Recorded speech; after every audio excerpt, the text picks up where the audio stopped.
Hello students, हम अपना आगे का टॉपिक शुरू करते हैं मोशन इन अ प्लेन।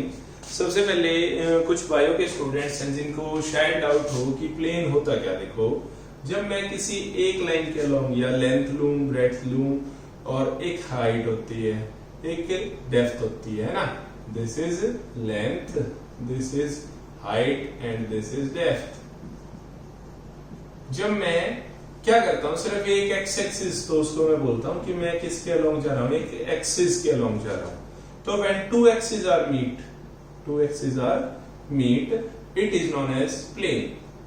तो या तो मैं हाइट और लेंथ के प्लेन में काम करूंगा, या हाइट और डेप्थ के प्लेन में काम करूंगा, या फिर लेंथ और डेप्थ के प्लेन में। तो प्लेन असल में क्या होता है, कॉम्बिनेशन ऑफ टू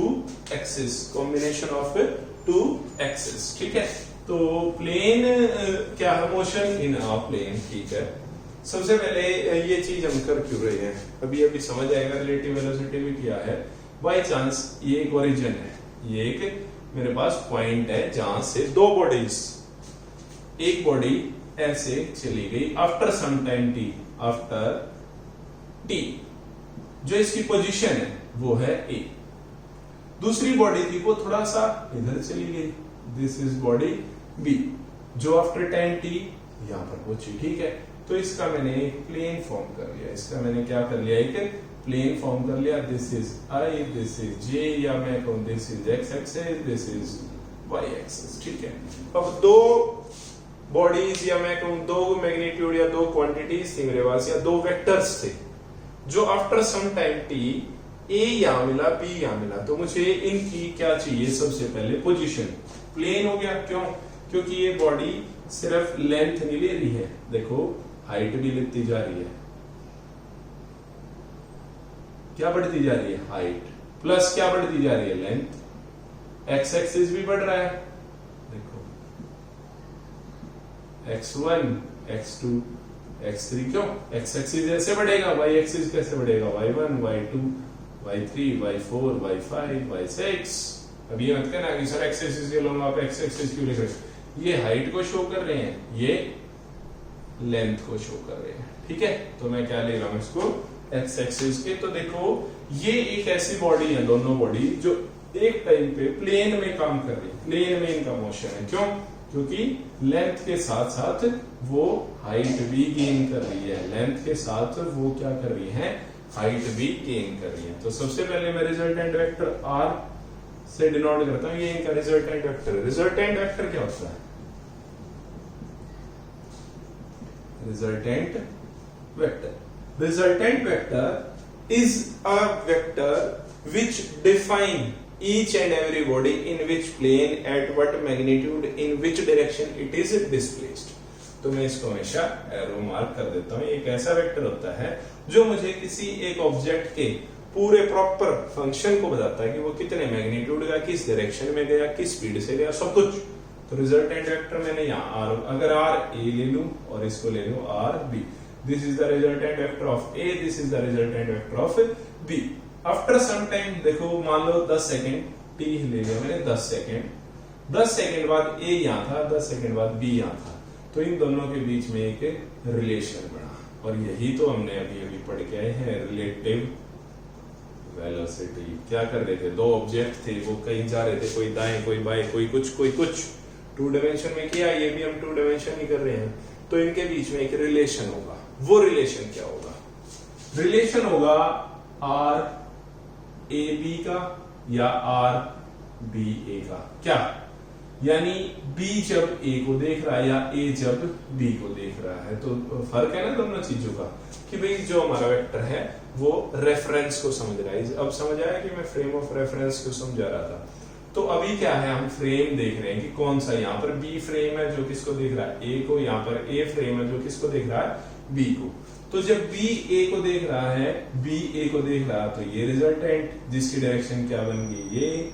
और जब ए बी को देख रहा है तो ये रिजल्टेंट जिसकी डायरेक्शन बन गई ये। और दोनों एक दूसरे के क्या बन गए, एक दूसरे के 180 डिग्री पे, है ना। तो रिजल्टेंट का क्या होता है, A square plus B square plus 2ab cos theta, ठीक है। तो ए की वैल्यू हमारी ये रहेगी, बी की वैल्यू भी बी रहेगी, चलो कोई नहीं, 2ab cos कितना हो गया इन दोनों के बीच में 180 डिग्री। cos 180 डिग्री कितना होता है -1, कितना होता है cos 180, मैं दोबारा से लिख दूंगा इसको, तो रिजल्टेंट आ गया a square plus b square minus 2ab। क्या है, जब दो वेक्टर्स एक दूसरे के क्या हो 180 डिग्री हो, अगर ये एक दूसरे के परपेंडिकुलर होते कि भाई चलो b यहां है, b यहां है, तो रिजल्टेंट कितना होता, क्या होता, बस ये नहीं होता, सीधा सा रिजल्टेंट मेरे पास जो उनका क्या होता a square plus b square. तो ये क्या है मेरे रिजल्टेंट वेक्टर को एक्सप्लेन करने का कि हाँ मोशन दो प्लेन में भी चलता है, प्लेन में चलता है, यानी वो एक ही टाइम पर क्या करता है, लेंथ भी और हाइट भी गेन करता है। इसी के ऊपर हमारा जो मोस्ट इंपोर्टेंट टॉपिक है, मोस्ट इंपोर्टेंट टॉपिक है, ये तो सिर्फ एक इंट्रोडक्शन था, नहीं भी वो होगा कोई बात नहीं, वो है बेटा प्रोजेक्टाइल। प्रोजेक्टाइल, प्रोजेक्टाइल क्या होता है, जैसे ये एक बिल्डिंग है ना, मूवीज में तो देखते हैं, ये एक बिल्डिंग है,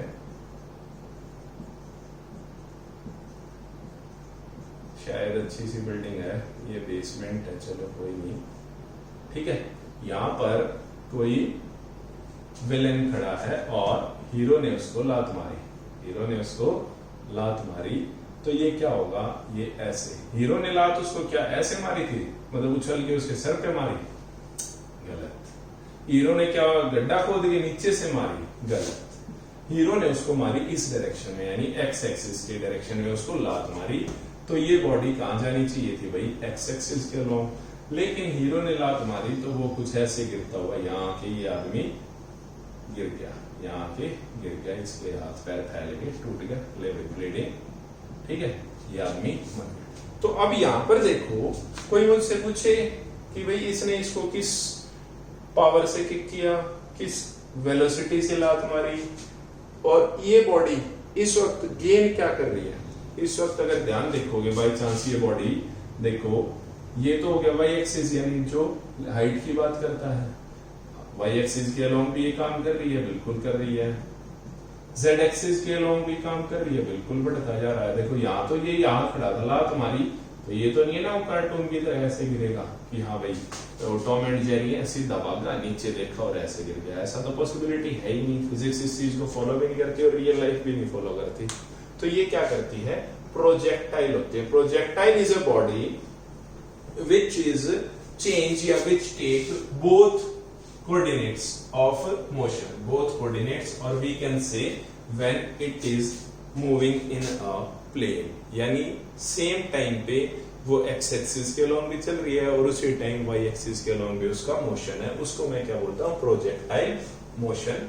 तो एक सिंपल सा ग्राफ बना लेता हूँ, ग्राफ की हाइट है h, यहाँ पर एक पॉइंट P है, एक बॉडी को मैंने u इनिशियल वेलोसिटी दी, उसको दी तो वो जाके यहाँ गिर गई, ठीक है, दिस इज x डिस्टेंस, जिसको मैं हॉरिजॉन्टल r से भी डिफाइन कर दूंगा बाद में, लेकिन अभी मैंने x एक्सिस के अलोंग, ठीक है, इसको u वेलोसिटी दी मैंने x एक्सिस के अलोंग, इसमें बाय चांस किसी का दिमाग सनक गया, एक पॉइंट ले लिया P, मैंने कहा जब वो P पॉइंट पे थी, आफ्टर सम टाइम t, जब वो P पॉइंट पे थी, तो what is the motion of the body. Physics ऐसा ही काम करती है, उल्टा काम करती है भाई, कुछ फेंक का जाके नीचे गिर गया, सिंपल सा उठा लाई, बात खत्म है, फिर फेंक दिया, लेकिन हमारे तो दिमाग में कुछ भी हो जाती है ना कि वो जब P पॉइंट पे था, हवा में थी, तो P पॉइंट पे उसके पास दो मोशन थे, एक एक्स एक्सिस, एक वाई एक्सिस, ऐसा ही मोशन था, ये एक्स एक्सिस को डिफाइन कर रहा है, ये वाई एक्सिस को, ठीक है। तो सबसे पहले मैं क्या करूं भाई, मेरे पास डिस्प्लेसमेंट निकलेगी, डिस्प्लेसमेंट के लिए मेरे पास सेकंड इक्वेशन ऑफ मोशन होती है 1s = ut plus half at square by using this equation of motion which gives relation between displacement, velocity and time and acceleration, ठीक है। तो दो चीज निकालनी पड़ेगी मुझे, एक तो डिस्प्लेसमेंट अलोंग x एक्सिस, एक displacement along y axis when time is equal to t, जब टाइम कितना है t है, और क्या है, body at p, body at point P, body किस पॉइंट पे है, P पॉइंट पे, तो मुझे Sx means unit velocity, initial velocity along x-axis into time plus 1/2 acceleration along x-axis into time, क्योंकि टाइम तो देखो x एक्सिस है, y स्क्वायर है, वो तो दोनों में सेम चल रहा है। ऐसे ही along y एक्सिस का डिस्प्लेसमेंट निकालूंगा, इस p पॉइंट में दोनों मोशन दिखा रहा है मुझे, x एक्सिस के along भी कि भाई यहाँ x एक्सिस से इतनी दूर होगा, y एक्सिस से इतनी दूर होगा, ठीक है, ऐसा ही है ना, ये रहा, ठीक है। तो मुझे ये p पॉइंट पे sy कितना हो जाएगा, unit velocity along y axis, sorry initial velocity along y axis into time plus 1/2 acceleration along y axis and t, ठीक है। तो अब आते हैं इस इक्वेशन 1 में, ठीक है। तो अलोंग बॉडी मोशन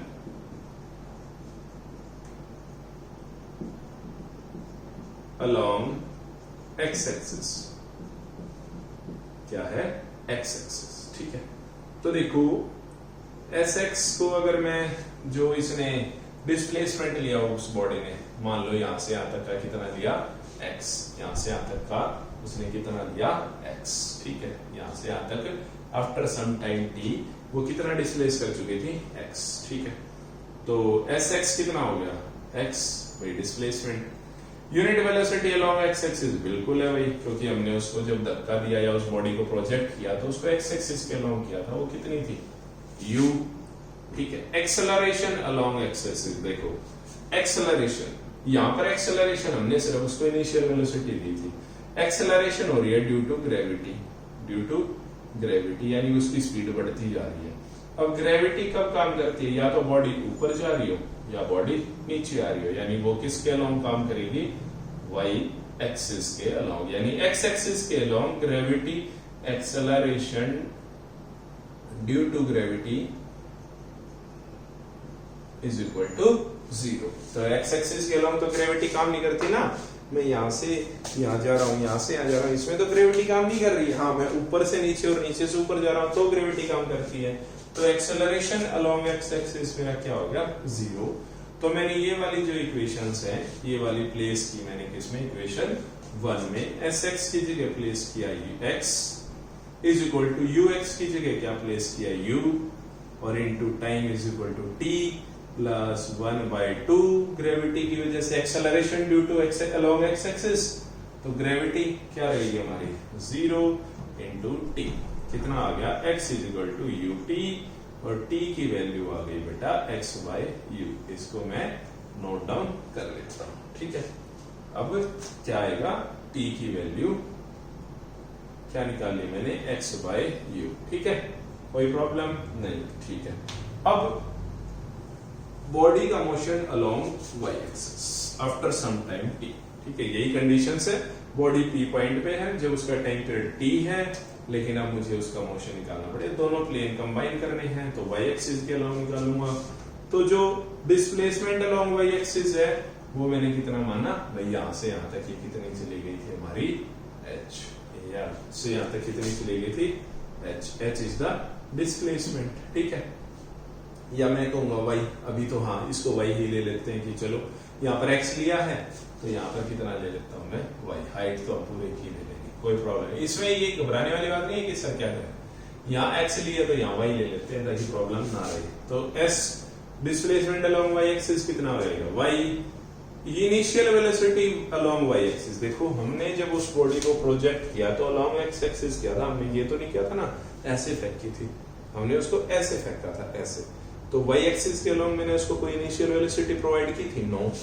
तो initial velocity along y axis क्या होगी, 0, और एक्सेलरेशन अलोंग y एक्सिस, ठीक है। एक्सेलरेशन अब भाई देखो y एक्सिस यानी बॉडी की बात कर रहा हूं ऐसे, तो ग्रेविटी के अलोंग जा रही है तो प्लस g, यानी प्लस g। यहाँ प्लस लगाना बहुत जरूरी है क्योंकि प्लस माइनस में कई बार गड़बड़ हो जाती है। अगर वो जमीन की तरफ आ रही है तो पॉजिटिव जी, और जमीन से दूर जा रही है तो नेगेटिव जी। इन्हीं इक्वेशंस को अब मैं प्लेस करता हूं किसमें, इक्वेशन नंबर 2 में। क्यों, क्योंकि ये मुझे किसका डिस्प्लेसमेंट बता रही है, y एक्सिस का। तो sy की जगह क्या प्लेस करूंगा बेटा, y is equal to initial velocity along y axis 0 into t plus 1/2 into g t square, ऐसा ही हो जाएगा। ax ay की जगह क्या प्लेस करूंगा, जी टी स्क्वायर, पॉजिटिव मेरा पॉजिटिव ही है, तो ये हो गया 0 y is equal to 1/2 g t की value from this, from equation star, t की वैल्यू क्या है x/u, तो t स्क्वायर मींस x/u का होल स्क्वायर, जो कि मेरी नई इक्वेशन क्या बन गई, y is equal to 1/2 g x square upon u square, क्योंकि x स्क्वायर u स्क्वायर, तो therefore y is equal to 1/2 g upon u square into x square. भाई मैंने ऐसे ही किया और ये चीज मेरी क्या है, कांस्टेंट है। क्यों?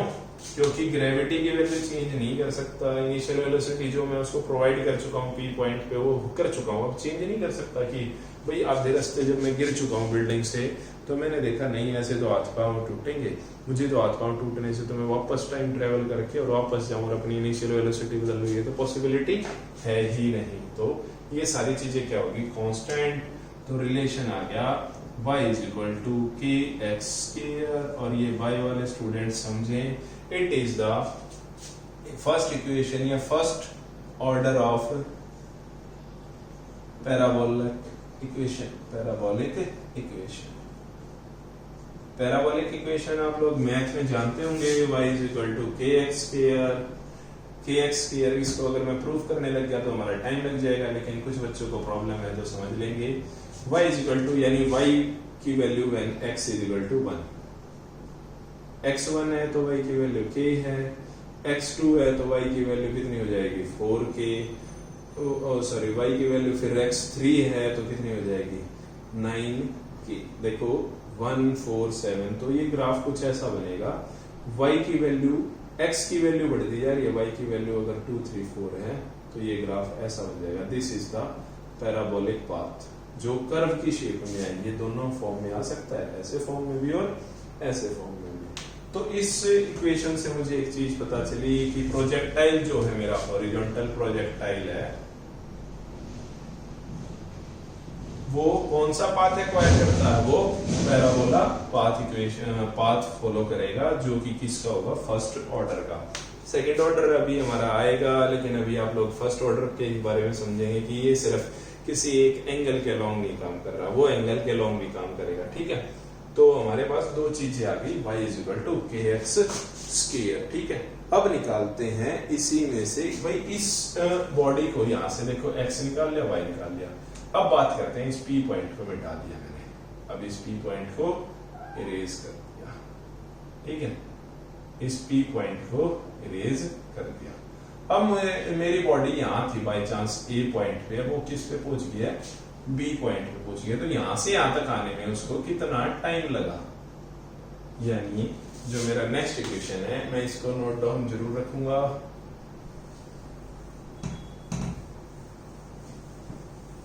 ठीक है, अगर अभी भी किसी को डाउट है तो थोड़ा सा स्लो देखेंगे। तो हमने सिर्फ अभी तक जो निकाला है वो निकाला है t की वैल्यू x/u, और एक निकाला है path, parabola path y is equal to k x square. हमारा फर्स्ट पॉइंट है टाइम ऑफ फ्लाइट, यानी उस बॉडी को जब वो मूवमेंट में थी, मोशन में थी, उसको कितना टाइम लगा, उसको कितना टाइम लगा, ठीक है। तो मुझे टाइम तो निकालना ही है, तो टाइम के लिए मेरे पास sx is equal to ux t plus half g, sorry मैं बोलूंगा axt, ठीक है, sy half a t square, तो sy is equal to ux sorry uy t plus half axt square, ठीक है। अब देखो यहां से यहां तक वो बॉडी गिर गई, यहां से यहां तक वो बॉडी गिर गई, तो उसने कितनी हाइट गेन की, एक्स एक्सिस के अलोंग उसने क्या किया, रेंज निकाली। अभी मैं किसकी बात कर रहा हूं, उसने कितनी हाइट ली, तो sy is equal to h, मैं इस इक्वेशन में प्लेस कर रहा हूं, ठीक है।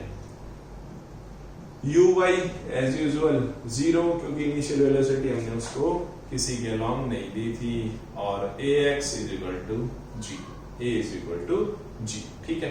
तो x वैल्यूज प्लेस करता हूं, sy की जगह h, is equal to u y की जगह u into sorry 0 into t u t plus 1/2 a की जगह क्या प्लेस करूंगा जी और टी स्केयर ठीक है। तो ये मेरा क्या है टाइम पीरियड, इस बार मैं ऐसी कोई वैल्यू नहीं डाल रहा हूं, ठीक है।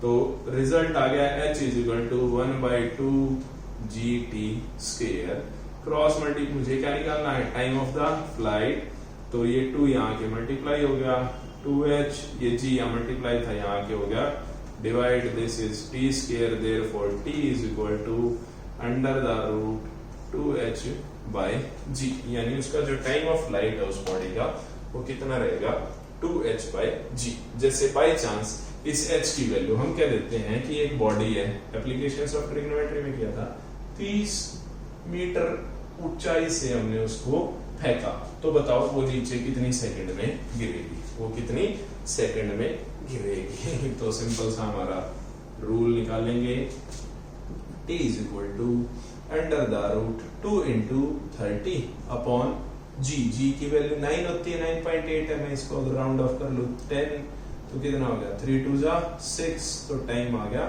अंडर द रूट 6, और इसको हम 3 2 6 या रूट 6 की वैल्यू कितनी हो जाएगी 2 2 4 और 3 3 9, तो I think t is equal to 2.9 और 6 में हो गया तो 2.3 सेकेंड्स। उसको कितना टाइम लगेगा 2.3 सेकेंड्स, ये अप्रॉक्स आंसर है 0.3, 2 पॉइंट समथिंग जरूर है, वरना मैं सीधा सा भी लिख देता कि जो उसका टाइम ऑफ फ्लाइट रहेगा वो कितना रहेगा रूट 6 की वैल्यू हम अलग से फाइंड कर लेंगे, ठीक है। तो ये क्या हो गया हमारा time of the flight. Clear है बेटा।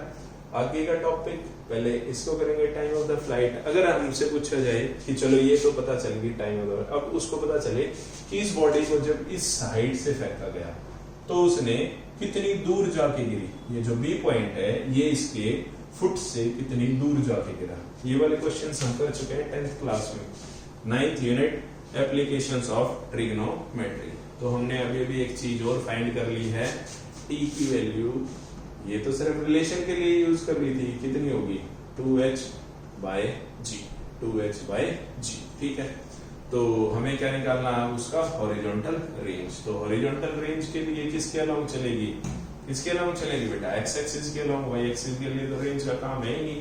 तो by chance sx is equal to r, ux is equal to कितना, इनिशियल वेलोसिटी तो हमने x एक्सिस के अलोंग दी थी तो कितनी u, acceleration along x axis provide की थी, होती भी नहीं है 0, वैल्यूज प्लेस की, r is equal to ux की जगह r is equal to s की जगह r is equal to ut, u into t plus 1/2 g की जगह कितना है इस बार 0 इंटू टी स्केयर, तो ये पूरी टर्म क्या हो गई 0।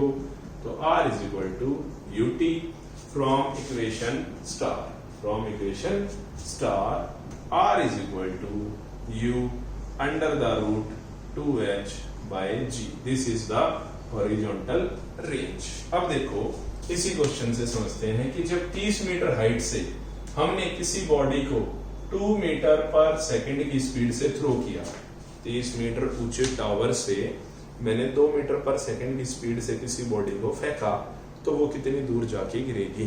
तो सिंपल सा रिलेशन हमें पता ही है, हॉरिजॉन्टल रेंज निकालनी है, तो कितनी आ गई, u कितना फेंका मैंने 2 अंडर द रूट 2, h कितनी है वही 30 डिवाइडेड बाय g कितना हो गया 10, वही आ गया 2 रूट 6, मीन्स इसको भी अगर मैं अंदर ले जाऊंगा या 6 4 जा 24 है ना, तो मेरा जो हॉरिजॉन्टल रेंज रहेगी वो कितनी रहेगी रूट 24, यानी ये कितनी जाएगी रूट 24, या इसको अगर मैं इस फॉर्म में लिखना चाहूं तो 2 रूट 6, वो कितनी दूर जाके गिरेगी 2 रूट 6। तो ये प्रोजेक्टाइल दिखने में सिंपल भी है, समझने में मैं समझाऊंगा जब आपको आएगा भी, लेकिन ये चीज आपको बहुत ज्यादा प्रैक्टिस करनी है। और अगर मैं इस टॉपिक को कहूँ मोस्ट इम्पोर्टेंट, समझते हैं, यानी भूल जाओ, अगर बाहर से भी एग्जाम आए, टीचर बनाए, कोई भी टीचर बनाए, कहीं से भी आप देखिए पिछले 10 साल के क्वेश्चन पेपर डाउनलोड कीजिए, नीट में जाइए, जेई में जाइए, उसमें IIT जेई किसी में भी चले जाइए, आपको प्रोजेक्टाइल के ऊपर क्वेश्चन जरूर मिलता है और उसमें ये डेरिवेशन मिले ना मिले, नीट और उसमें जेई में तो मिलेंगे न्यूमेरिकल पोर्शन और हमारे पेपर में CBSE में मिलेंगे इसकी डेरिवेशन। तो इस टॉपिक को हम बिल्कुल नहीं छोड़ सकते, पक्का करेंगे, सभी करेंगे। ठीक है बेटा, थैंक यू।